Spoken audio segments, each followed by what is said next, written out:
Setelah percakapan dengan gurunya berakhir, Kenshin pun mulai memikirkan apa yang salah dengan dirinya. Sementara itu, Hiko Seijuro kemudian mengambil pedangnya. Dengan tatapan yang tajam, ia nampaknya sudah sangat siap untuk membunuh Kenshin jika besok Kenshin tak bisa menemukan jawabannya. Keesokan harinya, di sebuah hutan bambu, Kenshin terlihat berjalan menghampiri gurunya. Hiko Seijuro yang sudah menunggu di sana kemudian bertanya pada Kenshin tentang apa yang salah dengannya. Setelah mengetahui Kenshin belum tahu jawabannya, Hiko Seijuro pun memberi Kenshin sebuah pedang yang tajam. Lalu ia berkata, "Carilah jawabannya dengan melawanku sebagai musuhmu." Setelah itu, Hiko langsung menyerang Kenshin dengan serius.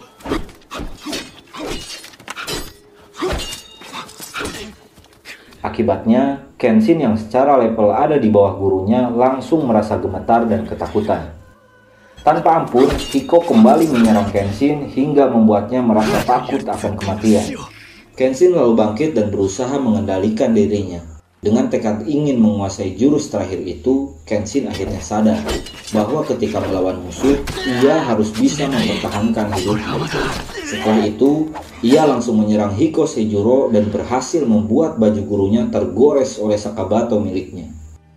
Setelah mengetahui Kenshin mulai menyadari jawabannya, Hiko Seijuro pun menjelaskan bahwa kekurangan Kenshin adalah ia tak bisa menghargai hidupnya sendiri. Padahal hidupnya sama berharganya dengan hidup orang lain. Untuk itu, Kenshin perlu kemauan untuk hidup. Meskipun ia punya dosa masa lalu dan ingin menebusnya dengan terus melindungi orang lain, Kenshin harus tetap menghargai hidupnya. Karena jika semua itu Kenshin sadari, maka jurus Amakakeru Ryu no Hirameki akan bisa ia kuasai. Lalu mereka pun kembali melanjutkan pertarungannya. Di tempat lain, Kaoru yang sudah pulih kembali terlihat sedang berjalan bersama Sano dan Yahiko. Ia lalu mengajak keduanya untuk segera pergi ke Tokyo. Sementara itu, Inspektur Kawaji bersama para polisi Kyoto sibuk mempersiapkan sebuah meriam yang nantinya akan mereka gunakan untuk menyerang kapal Rengoku milik Shishio. Keesokan harinya di tempat Hiko Seijuro, Kenshin terlihat sudah siap untuk pergi. Namun tak lama, Misao datang menemuinya. Kemudian, ia menjelaskan bahwa Okina lah yang menunjukkan tempat ini padanya. Ia juga memberitahu Kenshin bahwa pemerintah yang saat ini dikendalikan oleh Shishio berniat untuk menangkapnya. Sebelum Kenshin pergi, Hiko menghampiri Kenshin dan berkata bahwa yang terpenting adalah kemauan Kenshin untuk hidup.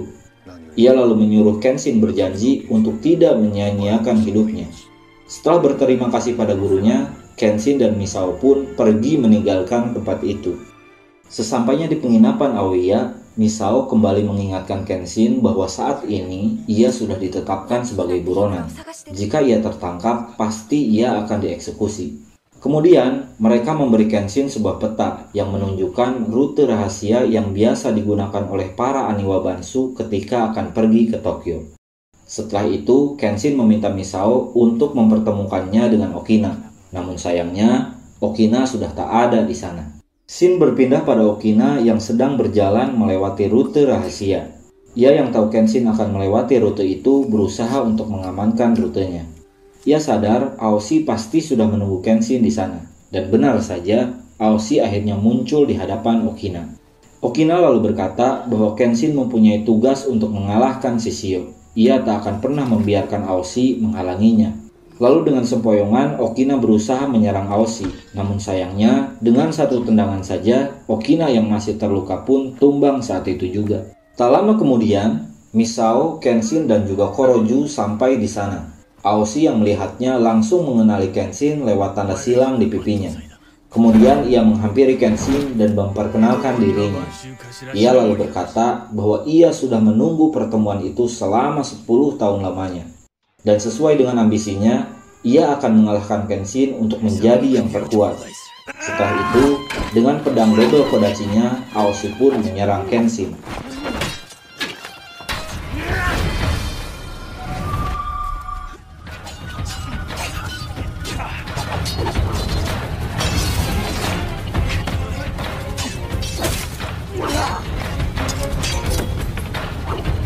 Di awal pertarungan, Kenshin yang belum serius terlihat cukup kewalahan menghadapi Aoshi. Namun, ketika ia melihat Aoshi menendang Misao yang ingin membantunya, Kenshin pun mulai menunjukkan keseriusannya.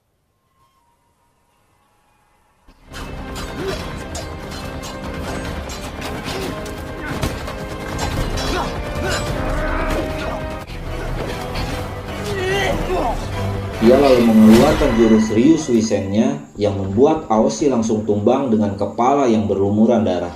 Kenshin lalu berkata, selama Aoshi masih memendam kebencian masa lalu dan juga melakukan pengkhianatan pada rekan sesama Aniwa Bansunya, Aoshi tak akan pernah bisa mengalahkan Kenshin.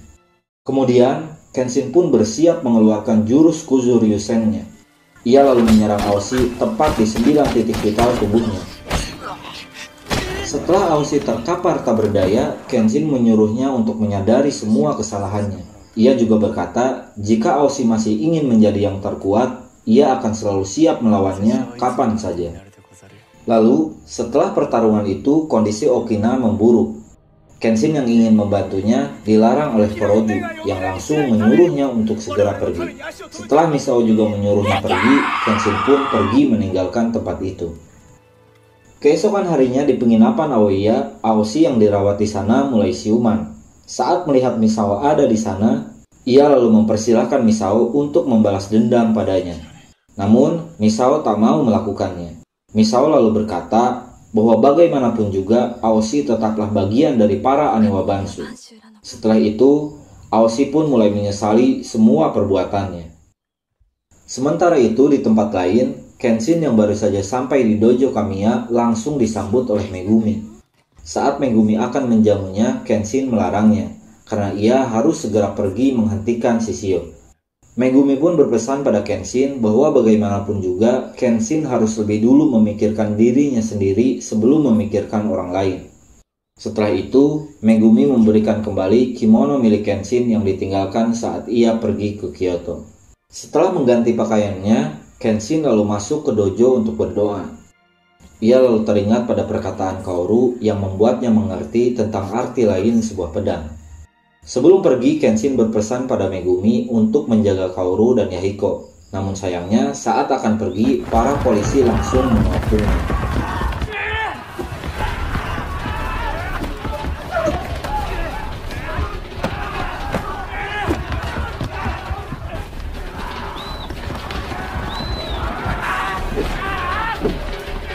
Kenshin lalu menghunuskan setengah pedangnya. Ia yang memang tak berniat untuk melawan, akhirnya memilih untuk menyerahkan diri. Para polisi pun langsung menangkapnya. Kemudian, Shin berpindah di kapal Rengoku. Di sana, Yumi terlihat sedang mengganti perban Shishio. Hoji yang juga ada di sana menjelaskan pada Shishio bahwa ia tak bisa bertarung dalam waktu yang lama. Semua itu karena luka bakar yang diderita Shishio yang telah membuatnya tak bisa lagi berkeringat.